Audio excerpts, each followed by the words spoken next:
أزولا غنغمسن تلفزيون مازالت غرباطة إزوين الناس كان غي كذا.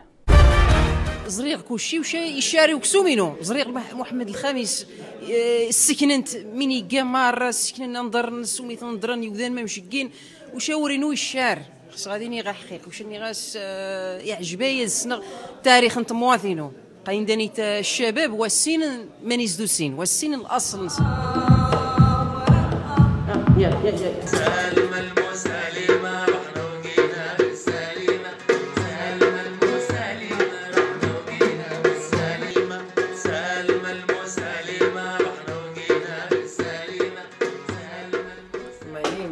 Salima Al-Mousalima. En français, mon nom est Salima Al-Mousalima. Je viens de Pays-Bas, les Néerlandais. Mes parents sont d'origine du Maroc, du côté de Rif. C'est dans les paysannes du Nador. Et j'ai fait de droit dans l'Erasmus Université de Rotterdam. Et après ça, j'ai étudié de l'art dans l'Académie des Beaux-Arts en Enschede.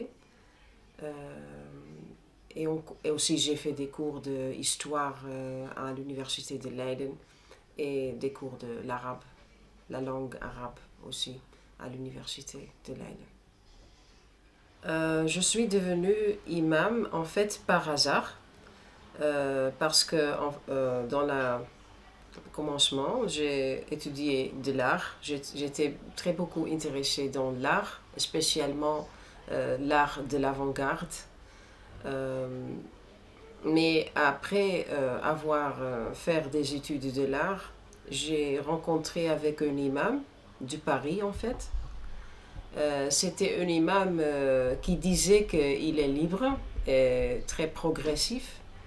Mais quand je parle avec lui, il me disait que la femme n'a pas les mêmes droits que l'homme et que c'était la loi divine.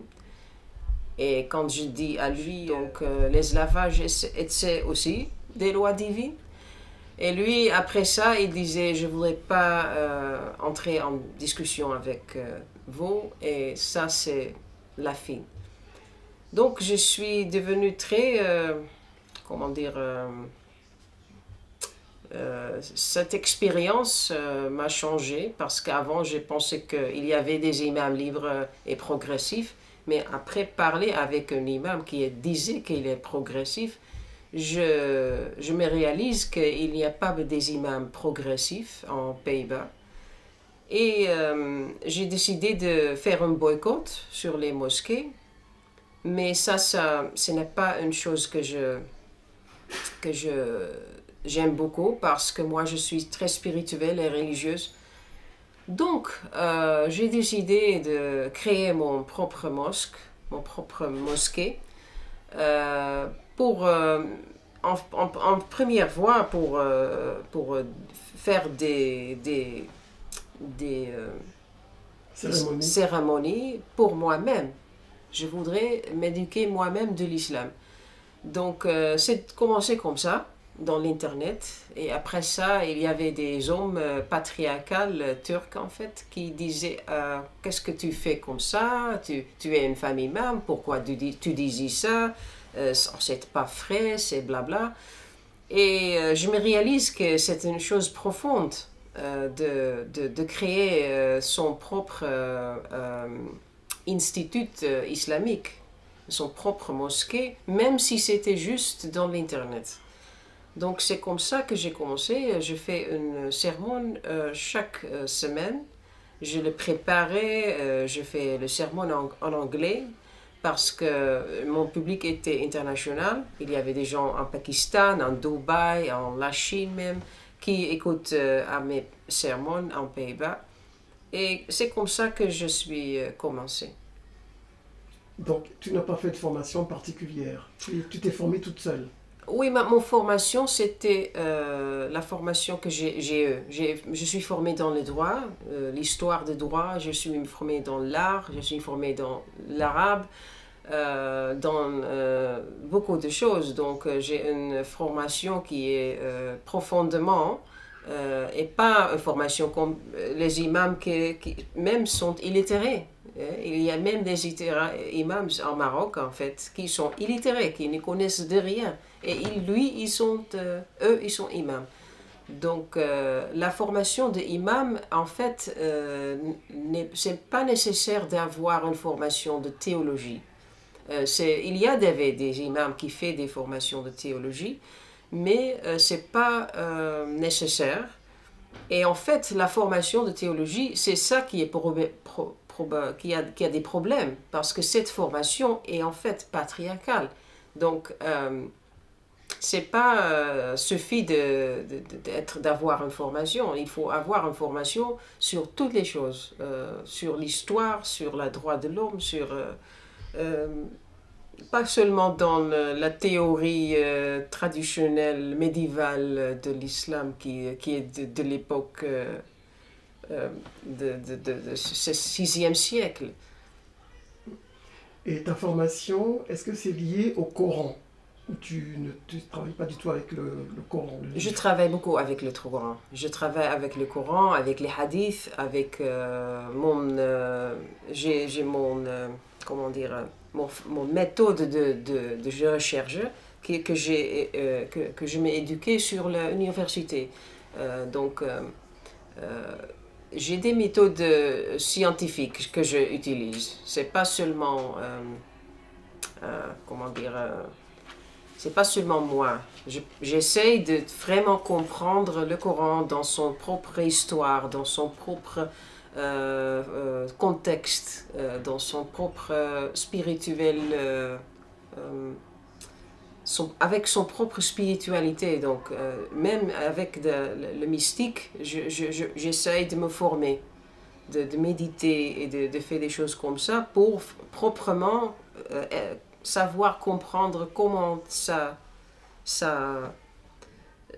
comment le Coran est devenu et créé, en fait. Parce que tout à l'heure, tu parlais de patriarcat, mais le Coran a été écrit par des hommes aussi, non? Comment non? Le Coran, en fait, c'était l'ange Jibril qui est parvenu sur le grotte de prophète. Le prophète, quand il était d'un âge, il était marié avec Khadija. Khadija était en fait la femme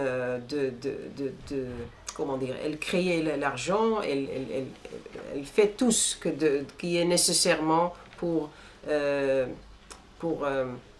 commander la famille. Donc, c'est elle qui était le patron de famille, en fait.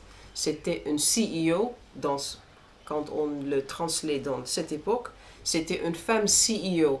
Elle était très riche, elle a une très grande association internationale qui fait du business avec la Syrie, avec les Romains, donc c'était une femme charismatique.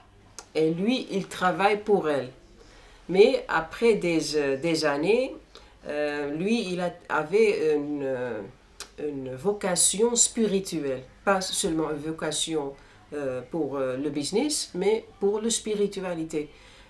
En Mecque, en fait, qui était à ce temps une ville internationale, cosmopolitique, il y a des esclavages, il y a des problèmes avec les femmes, il y a beaucoup de problèmes dans son communauté. Et lui, il l'interprétait qu'il y a un manquement spirituel dans cette communauté. Donc lui, il cherche Dieu. Il fait une quête à Dieu. Il le cherche en fait dans une grotte.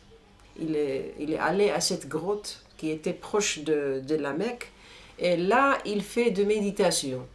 Chaque jour, chaque nuit, il fait des méditations. Et Khadija, sa femme, prendre de nourriture pour lui, de l'eau et de quelque chose pour manger, pour que lui, il fait se concentrer comme un ermite, comme un moine, sur la spiritualité.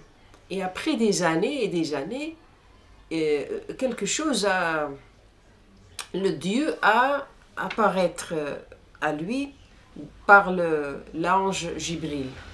Et lui, il disait Iqra. Iqra bi ismi rabbika alladhi khalaq.